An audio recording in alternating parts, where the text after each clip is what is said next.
Here we are again with Educational Psychology for Everyone podcast. My name is Katja Upadyaya, and today we will talk about gender differences in science motivation. Recently, gender differences in motivation have been in the spotlight of research and media. These findings have emphasized the fact that boys and girls develop interest in different domains already early on. However, what are these differences and how do they develop? Doctoral Researcher Kezia Olive has been doing a lot of research on motivation and gender differences, and we have her as a guest today, and she will tell us more about why girls and boys may develop different interests. Welcome, Kezia Olive, to the Education Psychology for Everyone podcast. Thank you. So, you have done quite a lot of research on motivation and gender differences and science. Could you tell us more? How would you define motivation? That's a really good question because I think talking with everyone seems to have their own idea of what motivation means. But in my research, we focus more on what we call task values, which is what kind of values do we assign to tasks? Do we see it as interesting for myself? Do you see it as it's useful, it's important for me, or is it more like, it's too burdensome? So these kind of qualities we assign to different tasks is what we call motivation in my research. And is there a framework behind this type of motivation that you're talking about? Yes, what we use is called expectancy value theory framework. And recently it's called situated expectancy value theory, basically discussing how, for these different tasks, different people assign different, task values. In specific situation, one might think that something is more interesting than others. And in other situations, maybe someone would say, this is actually more useful compared to other people. They don't see it the same way. So that's the framework that we're using to describe these motivational differences and also how it develops throughout time, basically.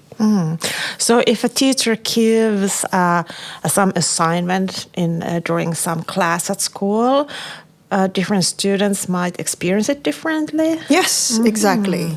Okay.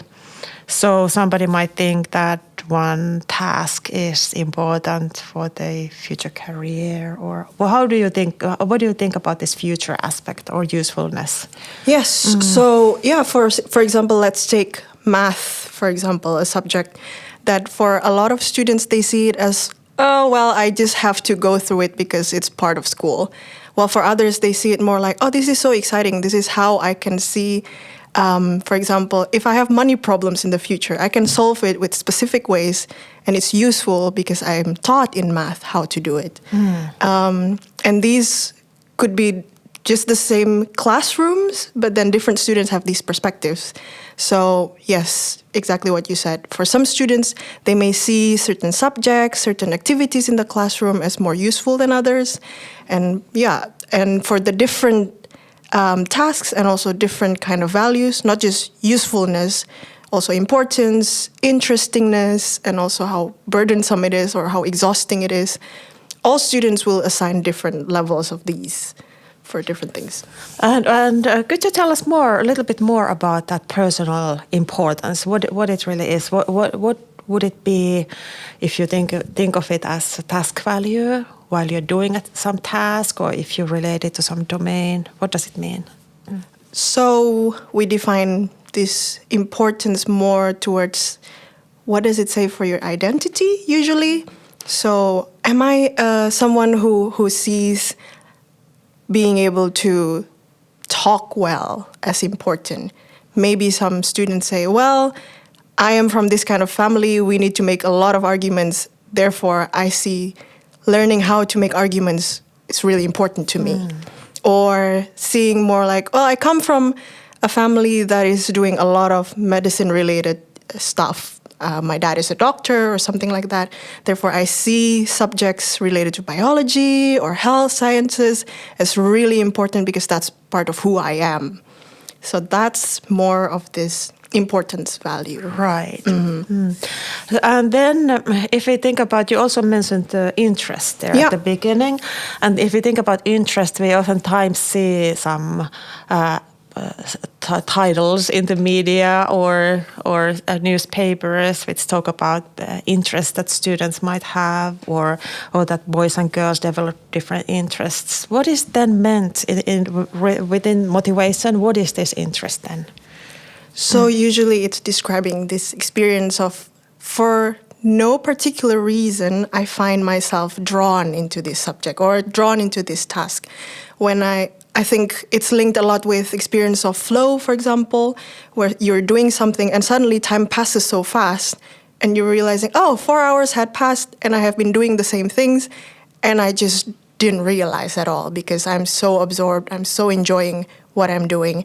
And that, I think that's what is described here as interest, as this experience of, I like doing it, I continue engaging in it, I don't feel like it's burdensome at all. This experience is what we encapsulate in interest. Right. Yeah. Right. And I think you also kind of like maybe said it there in between the lines that motivation might also be domain specific. Is that true? So for some frameworks really describe that these motivations are domain specific, including in task value, in expectancy value theory. We see it more specifically for specific tasks, as the name says, and for specific domains, because we think there are other terms that describes more general experience, things like self-efficacy. Do I believe that I can do something? Compared to something more specific, like, do I like doing math activities? Do I like doing language exercises? That's very domain specific compared to more the general sense of, I think school is interesting, rather than, or learning is fun, but it's not very specific in a subject or a task. Right. And then if we talk about domains, in your research, you have been doing a lot of research on what we call STEM motivation. Could you tell us more? What is STEM, first of all? Right. So STEM stands for science, technology, engineering, and mathematics. So basically subjects and domains related to what we also colloquially would call hard sciences, things like mechanical engineering, electrical engineering, computer science, IT-related subjects. This we give an umbrella term of STEM. Okay, that's very interesting to know. If STEM is oftentimes, as you said, we talk about STEM motivation and we mean science motivation. Does it then mean that some other fields related to science, like biology, is not included here? That's a brilliant question, because even until now, researchers who are engaged in these studies still debate about this a lot. Like, so where is the line between what we call hard sciences or science to more like humanity related? Some even split it into humanity, biology, medicine, compared to math, physics, and engineering sciences. I think that current debate basically shows how much we need to be careful and explicit in describing what we're doing in each of our studies. But I think each researcher and also each research groups and each traditions have their own definitions, and I can't speak for everyone. But for me personally, in my research, I set the boundaries for science as in the science we teach at school. In elementary school, for example, it's a mix of all the sciences, but still call it science. Yeah. Right. Yeah. Well, that's very interesting. And I wonder if there is ever going to be a consensus on that. I wonder as well. Yeah. So well, now we kind of like have defined what is motivation. Then next I would want to know, how does motivation typically develop? How we become motivated to do something? How we become interested in things, or how we develop these task values. Could you tell us something? So based on the framework that we described earlier as well, they mentioned different factors that actually play into the development of these values. For example, say your parents, so important socializers in your life, your parents, your teachers, your friends, they all have a say on most of the time who you are, what activities suit you, what they expect from you. And usually this really informs us in terms of, okay, what is valuable for me to do and what is me, my identity. And that is usually one source of how students or people in general develop these task values.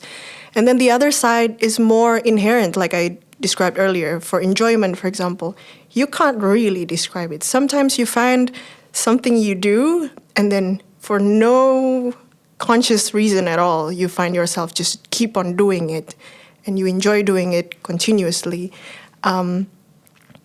Usually that develop also by comparing, okay, what do I enjoy more than other things? So not just suddenly, inherently, you found something you do from exposure, but also from exposure to other things in comparison, you realize, oh, actually, I like this more than that. There is that process as well.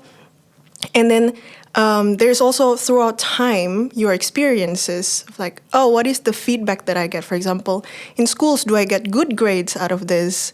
This usually also feeds into the understanding of what is really something that I see as part of me, and what is it that I don't see as part of me? What are the things that I would like to do more, and what are the things I don't?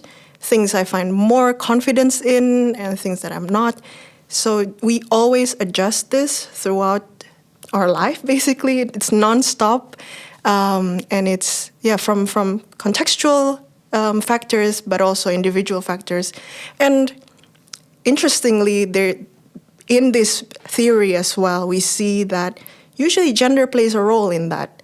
So that's also my topic of interest, because sometimes the socializers around us treat us differently based on our gender. For example, they see me as a girl, therefore they would expect me to speak better than the boys or have better language experience abilities, or they see me as a girl, therefore they expect me to value more the usefulness of biology, for example, or the health sciences, because I'm expected to take care of kids one day or something like that.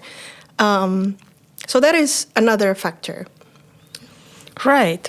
That sounds so interesting. So it seems that motivation is actually a combination of a lot of experiences, and there's lots of socializers, or in a way influencers of your own life that might help you to go to some, or might give you a nudge to certain direction. Exactly. Exactly. But what I was still wondering here, that can motivation also in some domain, or academic motivation, also serve for some purpose that you might have, serve for something that you want to aim in your life, for instance? What do you think? That is a very exciting question, because I do believe so, yes. Because we're not just a product of our surroundings, but I think there is also a point to be made here that people can also decide for themselves, I think I want to pursue this kind of activities and this kind of position in life. And then just by having that ideal, then people start having the motivation or seeing it as more valuable and more important for them. And then they put in effort, they're more persistent, and then, you reach that part, or not. But it is definitely another factor that I haven't mentioned before. So I think that's really interesting to think about. You have agency in that sense, right, to also decide what is valuable for you. Yeah, very good. And then you also mentioned this gender differences. So could you tell us a little bit more? Does the motivation of boys and girls develop differently, or is it similar initially and then at some point they start being more different, or what is happening there? Could you let us know? This is a very active field of research right now. So I can only speak from the limited knowledge that, of course, I have. But yeah, what I see from literature and also studies so far, they find that especially for interest, there seems to be difference clearly early on in terms of, especially in the spectrum of language and math, where usually the girls, they have broader interests and also broader sets of abilities and also broader set of confidence almost, compared to boys. And it seems that especially for girls, they somehow, most of them in average, seem to be more interested in the languages in the end compared to others, while for boys, usually they peak at one thing most of the time and then they stick with that and go through with that specific subject. And most of the time that's math or science or more related to that. But this is an observation on average. And so it's really difficult to say whether that applies for every single individual. And that's how far we know so far. Yeah. So there are hints of some differences. That already absolutely. exist. Absolutely, there is. Right. So then you have also done a lot of research on these topics, and you have had some very interesting research findings. Could you tell us more? Yes. So, for example, just what we talked about just now, in my first paper, we saw this actually in students from grade 5 and 6 in Finland, where girls seem to identify most of them, or just report as, I really don't care about math, more than the boys. And they also are less likely to increase their interest or increase their affinity almost towards math-related subjects, including science as well. While for the boys, they're more likely to actually grow in interest towards math. That's what we see in terms of the trends between these two groups. But the interesting thing is, moving on to the next study, we see that girls somehow achieve better in both math and languages. And they still perceive math as less valuable and less interesting. And we try to basically follow, okay, which factor is determining these changes? In the second paper, we focus more on, is it that they see their achievement differently? Or is it more because they have difference from the get-go, therefore they like something less or like something more? But then what we see is, most of the time, it's not about how high their achievement is. They compare their achievement similarly, so the difference doesn't come from that, but seems like it's from other sources related to their gender. For example, maybe this is pure speculation right now. It's potentially they're comparing how their socializers actually interact with them and interact with their performance. How do their teachers react when they see the scores, the grades that they give? Oh, is this student more talented and therefore I pay more attention to this student? Or maybe they see more of like, when I have higher grades in math, my friends start seeing me as like, why are you doing that? That's a boy thing. This is, of course, our just speculation, but seems like there's more to it than just individual factors like achievement. And yeah, so it's interesting also, we have preliminary analysis results for effects of teachers and parents.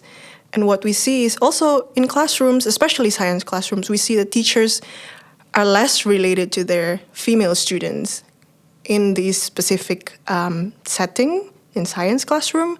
And parents are more likely to just broadly, for adolescents, broadly see, well, if they have generally good grades, they're probably good in everything, but I don't say much about it. And yeah, that's fascinating to realize, although these are just preliminary findings, to see how maybe these socializers don't even realize how much impact they have on these students. And these students also maybe haven't realized the ability to have what we described earlier, agency to decide for themselves. Actually, if you want, you can still expand and try out all the other subjects, even if in the beginning it feels like, oh, it's a bit harder than others, and so on. So that's so far what I got from my own research. And may I still ask, what was the age group of these students that you were telling us about? So in the first paper, we look at grade 5 to 6 in Finland. So what's that? Around 10, 11 years old. And then the second paper, we look at grade 7 to 8. So increasing age, around 12 years old. And then in the next paper, it will be for Lukio students. So that's high school students around 16, I think 15, 16 years old. Yeah, so that's the group. And then you said that you have these differences in science. And in Finland we had different domains. So which domains did you include in your research? So in the first one, it's basically all of the sciences for primary school students, including, I think, what we would later on describe as physics and chemistry and biology. I think it's included there, but it's not differentiated yet until, I think, around grade 7. And then for my second paper, we only looked at math and languages, so we didn't look into science. And for the high school students, specifically for physics classrooms. Right. And if you see these differences already as early as in primary school or later on also in middle school, do you think they will also affect students' motivation in high school? And do you think the boys and girls' motivation will become even more differentiated in high school? I think based on other studies that I've read and I've looked at, there is a common tendency both for boys and girls to just lower their motivation after all. Especially in adolescence, they're starting to look more outwardly rather than just their academic experiences to decide, okay, what do I find more valuable for me? And so in that sense, it opens up the opportunity wider than previously in their life stage, I would say. And so it's hard to say. If they're more exposed, I would say probably they can be more differentiated because they start to zone in on like, okay, who am I as a boy and who am I as a girl? Or it could also mean that both of them realize like, actually, that part of my identity is not that important for me. I want to look more into what do I enjoy doing. And then they go more into, well, I'm good at this, I'll continue doing it. So it's really hard to predict. But on average, what other studies have found is if their external circumstances, well, basically tell them, yeah, you can be how you want you to be, and there's less pressure in like, okay, this field is more useful for you, then they tend to look more inwardly to how do I feel? While for other situation where you need to think really more about your future, what is secure, what is stable, then they more look into like, okay, what is most useful? And then gender differences will be expressed differently. So it's not necessarily a direct answer of like they will differentiate clearly, but I think there's a lot of other factors that we need to take into account to see how that develops. So it sounds like that what you just said is a super important message for us as educators, that we should kind of like provide the support and flexibility for all students, not only in high school, but already like early on, and kind of like maybe we should be more aware of our own beliefs. Do you think? That's a great point. I do agree. A lot of the times, I think, especially for teachers and also for parents, a lack of reflection of what do we actually believe for ourselves usually lead to, most of the time, stereotypical beliefs and also stereotypical endorsement of activities and also of goals. And this could really easily translate into, well, I think this subject is only useful if you want to continue into academia or be a researcher. Or you can still frame it to your students as a teacher that this could go in so many different ways. You need to think about, well, do you want to use it to help others? Do you want to use science as a way to provide more healthcare? Or do you want to see science more as like, I can innovate and then provide even more solutions for others? And not cage ourselves into like, well, this is only if you want to make a lot of money or something like that. That's one translation, for example. And that comes from the awareness of, actually, there are more opportunities out there than what I am maybe currently aware of. And I agree with what you said. This applies to educators. This applies to parents as well at home, encouraging their children to see what is the relevance of what you're studying at school, and be open to it, and encourage the children to also be open to it and see what are opportunities out there. Talk to more people, listen to more stories. I think these are important things. Right. And then if we go still back to the research, I had one question in mind, and I was wondering, since you have been studying these topics already for some years, have you identified any research gaps? Is there something that we don't still know enough of in this field? What should we do next? I think we still don't know a lot. In terms of, when you're pitting together these different factors, which one wins or which one really leads the effect? We can't really put someone in a lab and then see them how they grow and then make decisions. That's what makes this really interesting and exciting for me, I think, because to formulate this into a clear, like, okay, A plus B equals C, that's really crazy in psychology. We keep seeing like, oh, there's more factors that we don't understand. So what's next is, I think, related to identifying the weights of the factors that we discussed earlier. For example, when we talk about school achievement, what's the weight for students when they're developing their understanding of beliefs and understanding of what is valuable for them? What's the weight of friends in this case? And when they interact, what happens? And one big story nowadays as well is, what is the weight of culture? What is the weight of growing up in Finland compared to growing up in Korea, for example?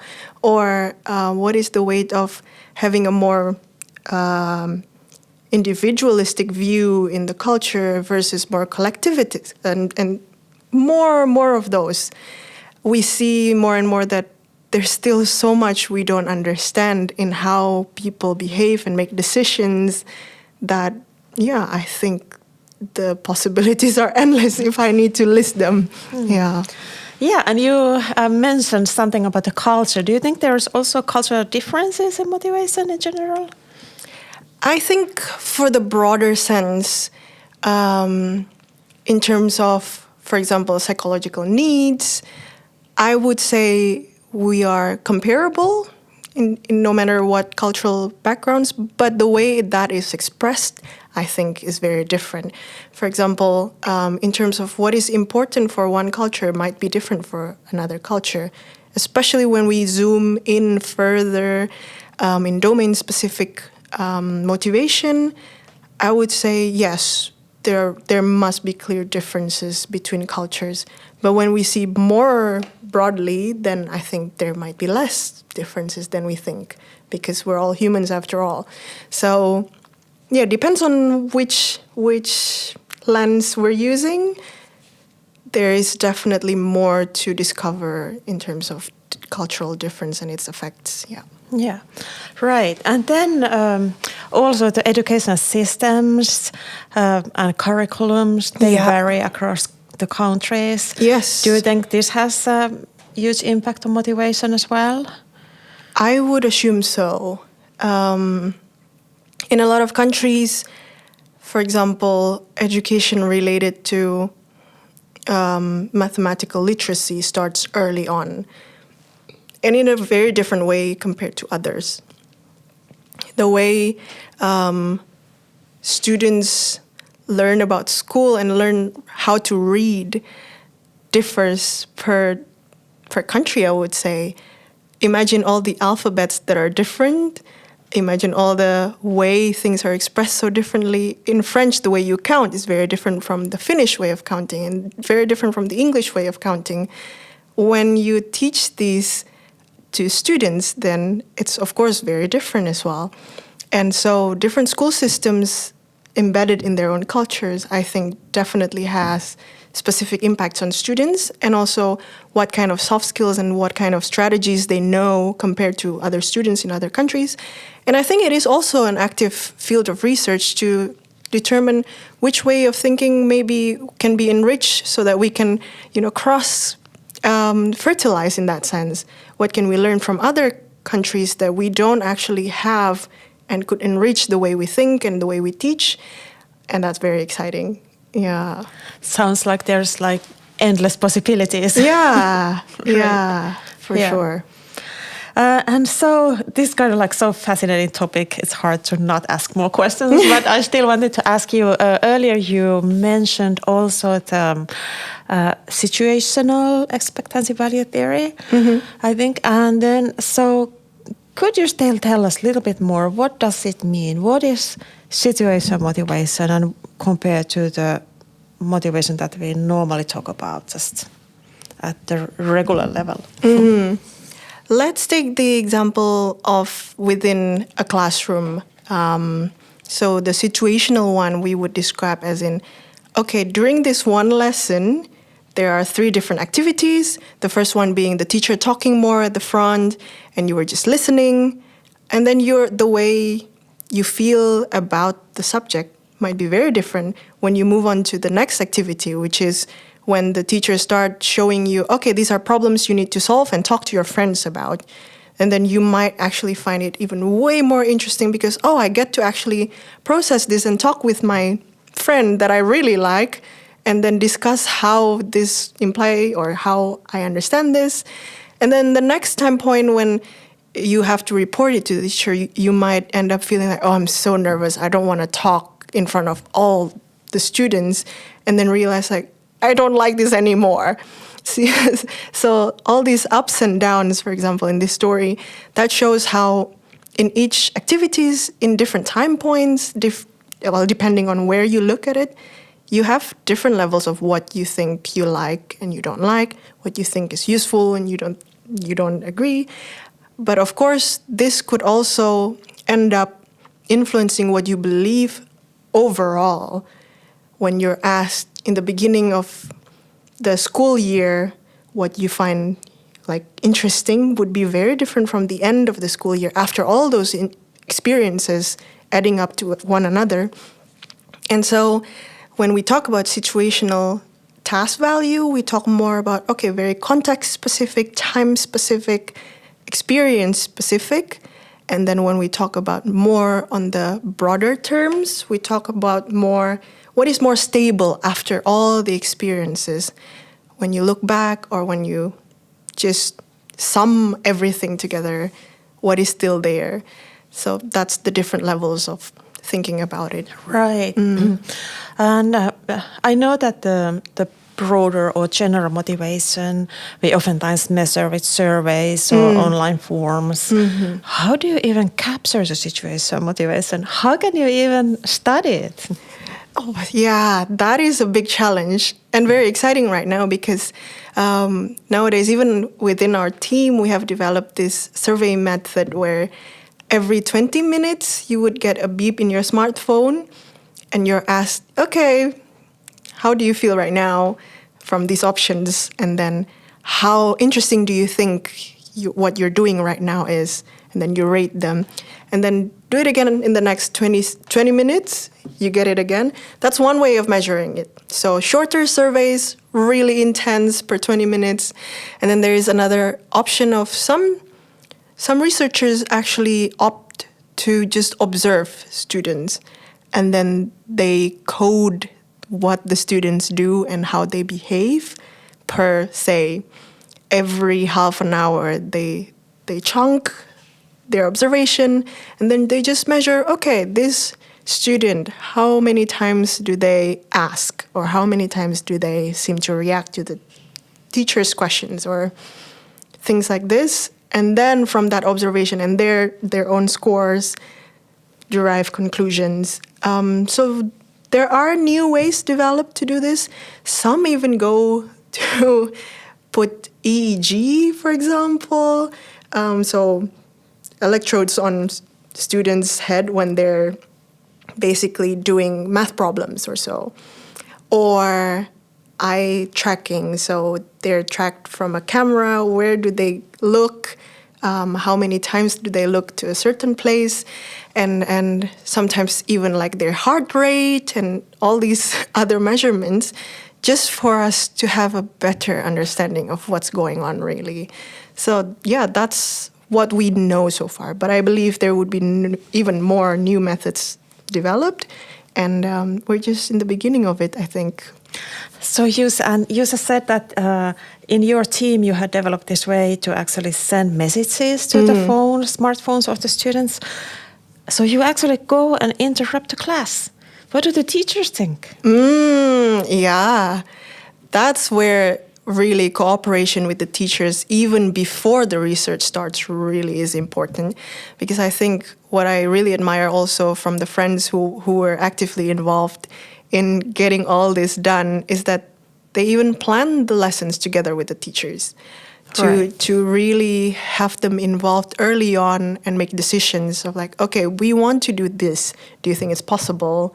And what are the best practices in doing this so that we don't disrupt actually, or that we can find a flow that fits and benefits both? Because the teachers can learn so much from this data as well, knowing how their students actually respond, how they develop in class, what they really take away from classrooms. While on the other hand, the researchers are really into this as well. So it's a win-win situation if done well, I think. But otherwise, it is exactly like you said, it's very intrusive, and we need to be careful about that. Yeah. Right. Thank you. So then, at the end, I would still like to ask you something about motivation. How can we promote motivation? How can we support motivation? You already said something earlier. Do you have any more instructions for parents or teachers? Because I know a lot of our listeners, they are future teachers or they are current educators or parents, and they might want to know how can they support their children, or how can they support their students to develop motivation, and also in science and related fields. I think there is a common theme for all groups, be it teachers, be it parents, or the students themselves, is that sometimes we're blind to the relevance of what we're doing, or really the purpose of what we're doing. And reflecting on that really helps most of the time to realize that actually, even if we're studying math right now, or when we're studying physics, or when we're studying languages, they're actually not very different things. They all teach everyone the same skills, the way to think, and the way to solve problems, and the way to achieve different goals that we wouldn't have thought otherwise. Being able to reframe even the difficult parts and the not so important and interesting parts as, actually, I can still get something out of this. This has been proven to really help everyone in engaging more and staying engaged, staying motivated, and staying like they would still persevere, because they see that no matter the cost of this activity, or even if comparing to others it's not as interesting, I can still gain something out of it. And this is, I think, this is more a personal opinion compared to results from my research, but being able to have the flexibility and the openness to see that I can still learn something no matter where I am or in what circumstances I am, really helps as a student. As a teacher, being able to reframe that for your students is really important to show that just because you have been seeing this as, okay, one way to do multiplication doesn't mean there are no other ways to look at it. And there are multitude different ways and different procedures you can learn to solve the same problems and then to benefit you in different ways in the future. Storytelling helps a lot in showing, okay, how does this relate to real world problems? Usually by bringing in practicalities, students get really excited, like, oh, actually you can solve problems like that this way, and actually make them more interested, more engaged. And also even for parents, being able to reflect that just because we have grown up in a certain way and seeing one thing as useful doesn't mean the others are not. And being able to learn together with your child, learn together with the students, and being open together, I think opens up a lot of new opportunities. And yeah, so I think I would give that advice to start being open, be curious, and see what happens. Thank you so much. Those were really good advice for anyone to improve their motivation, and also for teachers and parents.